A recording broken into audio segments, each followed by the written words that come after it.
నమస్తే, మీరు చూస్తున్న పీవీఆర్ న్యూస్. నేను మీ పీవీఆర్. ఇప్పుడే అందిన బ్రేకింగ్ న్యూస్ మనం చూద్దాం.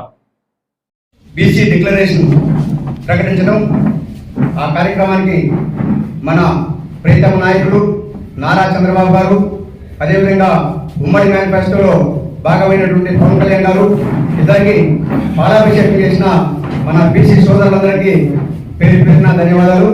అదేవిధంగా విలేకరుల సోదరులు కూడా పేరు పేరున ధన్యవాదాలు. ఈ బీసీ డిక్లరేషన్ యొక్క ప్రాధాన్యత ఏంటంటే, ఏదైతే అనగారి అక్కడ ఉన్నటువంటి బీసీలను ఉన్నత స్థాయికి తేవాలన్నది మహోన్నతమైనటువంటి ఆలోచనతోటి బాబు గారు ఇన్ని సంవత్సరాల సుదీర్ఘ రాజకీయ జీవితంలో ఒక ప్రణాళిక ప్రకారం ఈ రోజున బీసీ డిక్లరేషన్ ప్రకటించడం జరిగింది. దానిలో భాగంగా ఏదైతే అట్టడుగు వర్గాలకు ఉపయోగపడేటటువంటి 10 పథకాలను శాశ్వతంగా వాళ్ళు పేదరికం నుంచి బయటపడటానికి ప్రభుత్వం అందించే పథకాలను ప్రవేశపెట్టడం జరిగింది. ఇప్పుడే మన సోదరులు చెప్పినట్టు కొన్ని కార్యక్రమాలను చెప్పారు. అదేవిధంగా గతంలో కూడా తెలుగుదేశం ప్రభుత్వం పేదల పట్ల ఎంతో ఉదారంగా ఉండి పేదల అభ్యున్నతికి చాలా కార్యక్రమాలు చేపట్టింది.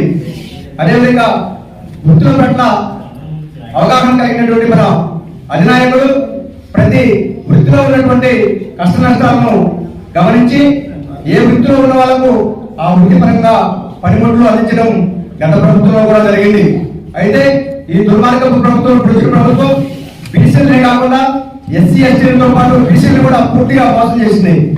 ఏదైతే సబ్ కార్పొరేషన్ ఉన్నాయో ఆ కార్పొరేషన్ కొన్ని కార్పొరేషన్ ద్వారా సబ్సిడీ లోన్ ఉండే ఆ సబ్సిడీ లోన్లను కూడా పూర్తిగా ఎత్తేయడం దుర్మార్గం. అయితే మన నాయకుడు అటువంటి పరిగణలోకి తీసుకొని గత ప్రభుత్వంలో పేదలకు చేసినటువంటి కార్యక్రమాలతో పాటు కొత్తగా ఈరోజు డిక్లరేషన్ లో శాశ్వతంగా ఏ ప్రభుత్వం వచ్చినా వాటిని తీసివేయకుండా ఉండే విధంగా ఒక చట్టాన్ని తెచ్చి ఆ చట్ట ప్రకారం బీసీలకు న్యాయం జరిగేటట్టు చేస్తామని చెప్పి ప్రకటించడం చాలా హర్షణీయం. దానికి నేను పేరు పేరున పాదాభివందనాలు చెప్తా ఉన్నాను. అదేవిధంగా ఏదైతే ప్రతి నియోజకవర్గంలో ఒక బీసీ రెసిడెన్షియల్ స్కూల్ కానీ రెసిడెన్షియల్ కాలేజ్ కానీ పెడతామని చెప్పి ప్రకటించడం చాలా హర్షణీయం. ఇట్లాంటి కార్యక్రమాలను ప్రకటించిన మన అధినాయకులకు పేరు పేరున ధన్యవాదాలు తెలియజేసుకుంటూ, తెలుగుదేశం పార్టీ నాయకులు, కార్యకర్తలకు ప్రతి ఒక్కరికి నా హృదయపూర్వక నమస్కారాలు. నిన్న జయహో బీసీ అనే కార్యక్రమం చాలా దిగ్విజయంగా ముగిసిన సందర్భంగా ఈ రోజు మనం ఈ డిక్లరేషన్ గురించి మనం చర్చగా పట్టింది. ఈ కార్యక్రమంలో మనకి బీసీలకి ఎన్టీ రామారావు గారు వచ్చింది.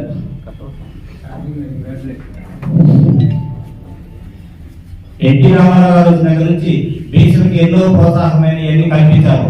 పవన్ కళ్యాణ్ గారు కానీ గతంలో చిరంజీవి గారు పార్టీ బీసీని ఎంతో గౌరవించారు.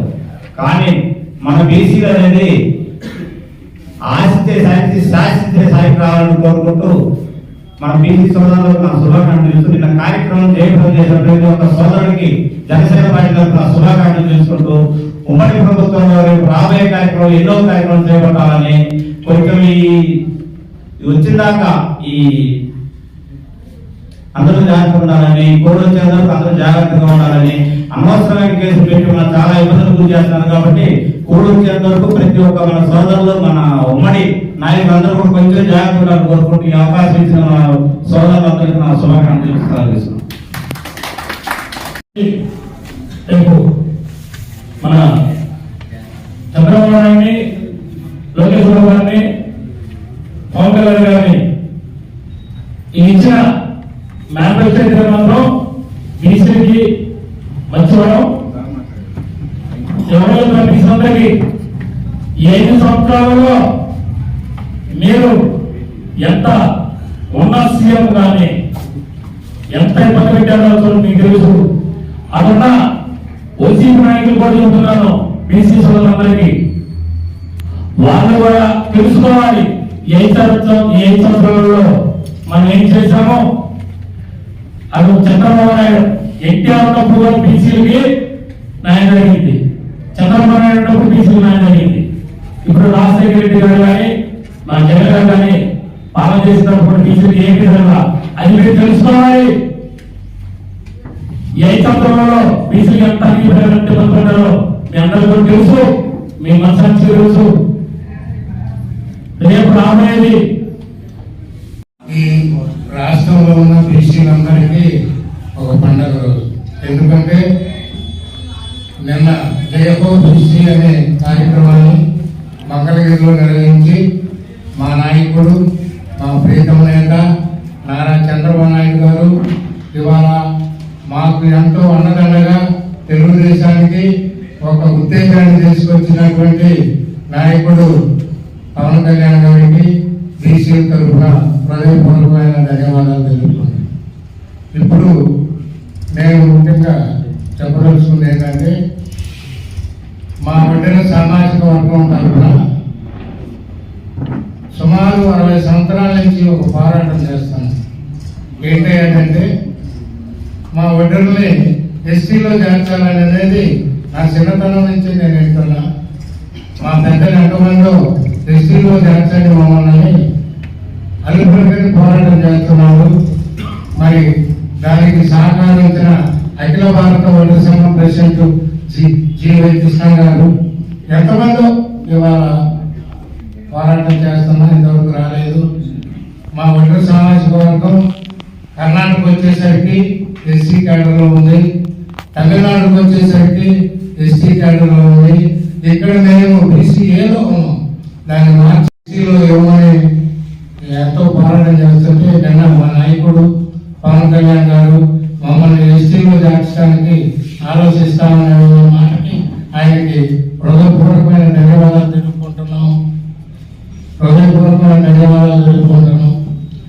తొందరలోనే మన కులాన్ని ఎస్టీలో చేరుస్తారని మేము ఆశిస్తున్నాము. 82 నుంచి విశ్వవిఖ్యాత సార్వభౌమ నందమూరి తారక రామారావు గారు పార్టీ పెట్టిన దగ్గర నుంచి కూడా మన కులంలోనే కాదు బీసీలో ఎక్కువ శాతం తెలుగుదేశానికి ఉన్నారు. తెలుగుదేశంలోనే పనిచేస్తున్నారు. మధ్యలో కొంత గ్యాప్ వచ్చింది. ఇవాళ ఈ నీచుడు నికృష్టుడు ప్రజల్ని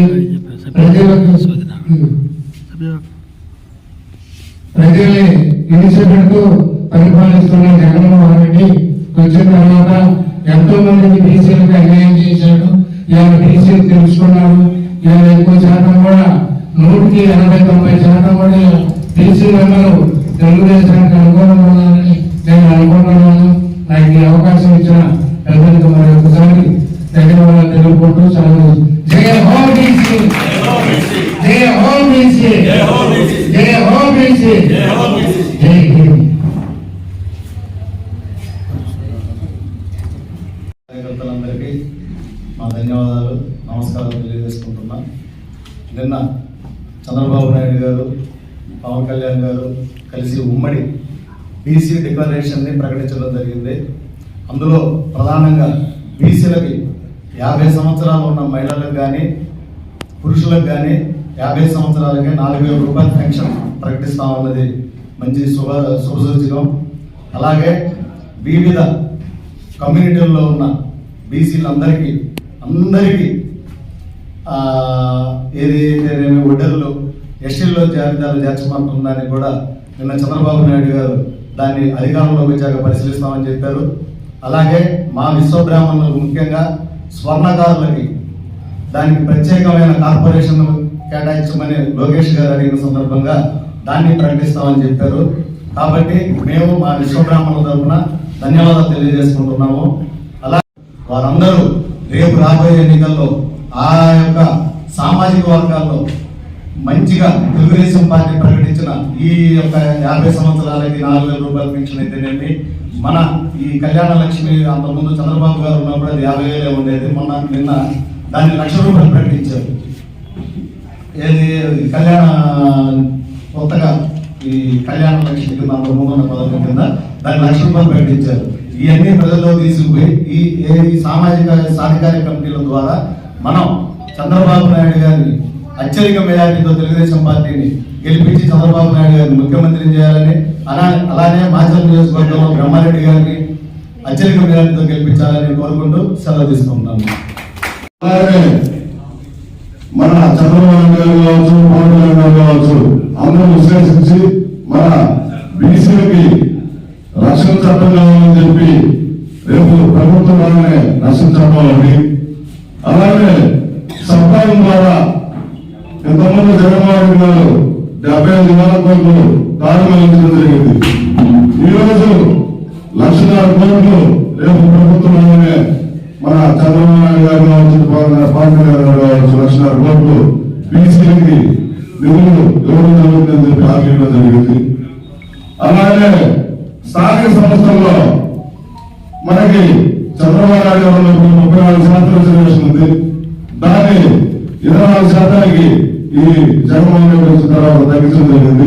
రేపు ప్రభుత్వంలోనే 34% కేంద్రానికి పంపించి దాన్ని శాశ్వతంగా రిజర్వేషన్ పెడతానని చెప్పి హామీ ఇవ్వడం జరిగింది. అలాగే మనకి రేపు బీసీ భవనాలు కావచ్చు, కమ్యూనిటీ హాల్ కావచ్చు, సంవత్సరంలోపే ప్రభుత్వం రాగానే సంవత్సరంలోపే చేస్తారని చెప్పి హామీ ఇవ్వడం జరిగింది. ఈ విధంగా చెప్పుకుంటూ పోతే చాలా మిగతా మాట్లాడాలి కాబట్టి నేను మా అందరికి చాలా సంతోషంగా ఉంది.